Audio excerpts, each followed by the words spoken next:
T14 Armata. The T14 Armata is one of Russia's most advanced and enigmatic main battle tanks, MBT. This tank has garnered significant attention due to its revolutionary design, yet it has not been seen operating on the battlefield in Ukraine. The primary reason for the T14 Armada's absence in the conflict is not related to its potential, but rather to its limited quantity and Russia's challenges in mass-producing the tank. On February 22, 2024, Dmitry Medvedev, the deputy chairman of Russia's Security Council, explained why the Russian army has not deployed the T14 Armata in Ukraine. According to him, the Armata is a new tank that has not fully completed all necessary trials. He also noted that the T14 Armata is not a cheap vehicle. Medvedev even described the T14 program as more of an entertainment tool than an active combat vehicle. A parade is a parade, and war is war. They're very different things, he stated. This comment suggests that while the T14 Armata has impressed in parades, its battlefield reliability remains under scrutiny. The T14 Armata is Russia's answer to next-generation armored vehicles. It boasts advanced features that could surpass the capabilities of Western tanks, such as a fully automated unmanned turret, enhanced crew protection, sophisticated defense systems, and cutting-edge sensor technology. Its impressive range of fire has also raised concerns among Western nations. One of the T-14's most distinctive features compared to operational tanks is its turret design. The entire crew is housed in an armored capsule at the front of the tank's hull, protecting them from direct danger. Its automatic turret is equipped with a 125mm caliber gun, allowing for the use of more powerful ammunition and faster firing compared to the German-made Rheinmetall 120mm gun used by many Western tanks. Additionally, the T-14 is equipped with composite armor reinforced by an active protection system capable of deflecting incoming projectiles or missiles, rendering enemy attacks ineffective. Another significant shift from traditional Russian tank design is its neutral steering system, which allows the T-14 to rotate in place, a feature Western tanks have had since the Cold War. Despite its impressive technical specifications, the key question remains: why has Russia opted to use older tank designs on the battlefield in Ukraine? In combat, Russia has relied more heavily on the T-90 family of tanks, which have been praised by both President Vladimir Putin and Russian military personnel for their performance against Western tanks. Russia's decision to prioritize the T-90M, along with plans to produce a new version of the T-80 tank, raises questions about the future of the T-14 Armata as a primary combat vehicle in the Russian military. The T-90 itself is an upgraded version of the T-72, first introduced in 1973 as a more affordable yet effective alternative to the T-64. Initially known as the T-72BU, it was renamed T-90 in 1990, with the name change partly intended to boost its appeal to international buyers. The T-90M, the most advanced variant, has seen significant improvements in firepower, sensors, and armor protection, setting it apart from other tanks in Russia's arsenal. In 2023, plans were announced to produce a new MBT based on the T-80. These production plans for the T-90 and T-80 raise further questions about the T-14 Armata's role, despite its advanced technology.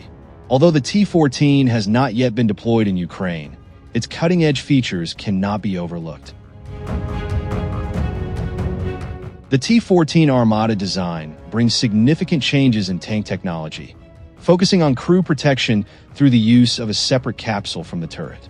This innovation could redefine the standard of tank survivability.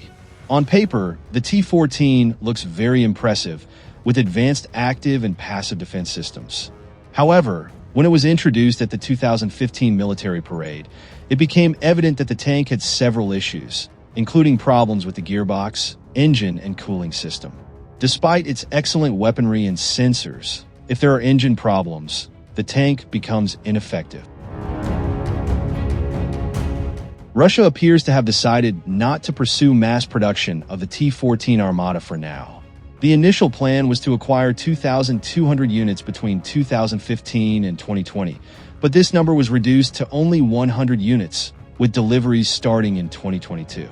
Unfortunately, by 2024, even this reduced plan had not gone as expected. One major question is why Russia has not developed an export version of the T-14 if it is truly reliable. At one point, China was reportedly interested in purchasing several T-14 units, which would have been good news for Russia, as such a large contract could help fund Russia's tank modernization program. However, after field trials of the T-14 in Syria, China decided to withdraw. Chinese media reported that the T-14 did not possess the defensive systems advertised, was unreliable, and difficult to operate. The Chinese defense company Norinco even claimed that their VT-4 main battle tank outperformed the Armada in terms of mechanical reliability, fire control systems, and unit cost. So, why hasn't Russia sold a single T-14 unit? The issue may not be political, but rather the technical shortcomings of the T-14 itself. Many countries are looking for modern tanks, but none seem interested in the T-14. Instead, they prefer to purchase thousands of T-90 and T-72, even though these designs are more conventional compared to the T-14 Armata. The Armada's journey, initially promoted as the tank of the future, has now turned into a side project, reflecting serious issues with the program. High costs, development challenges, and unpredictable warfare conditions have all contributed to the delay of this tank's debut on the battlefield. Despite this, there are unconfirmed reports that the T-14 may have been deployed secretly in Ukraine to gather operational insights. But whether this is true or merely Russian propaganda remains a question. The T-14 Armata is equipped with advanced technology and designed to have excellent mobility, firepower, and protection. However, despite its impressive specifications, the T-14 is not the best tank for battlefield use. One of its main weaknesses is its high cost. Additionally, if the tank's optical systems are destroyed in the first attack, its operators could lose their ability to see, rendering the tank ineffective. A good tank must meet several key criteria.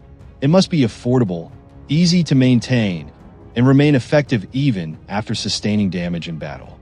Today, cheaper anti-tank guided missiles, ADGM, have proven to be a significant challenge for modern tanks. A tank can cost up to $5 million, yet it can be destroyed by a missile costing only $25,000, making it uneconomical for long-term combat.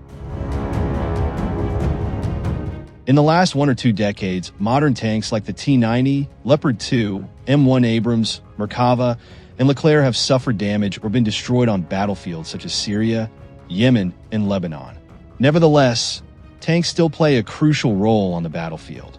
Proper use of tanks can be the deciding factor between victory and defeat, especially in urban warfare, where tanks have proven effective in breaking stalemates. Although the T-14 Armada has impressive specifications, it does not necessarily surpass the upgraded T-72 in terms of battlefield functionality.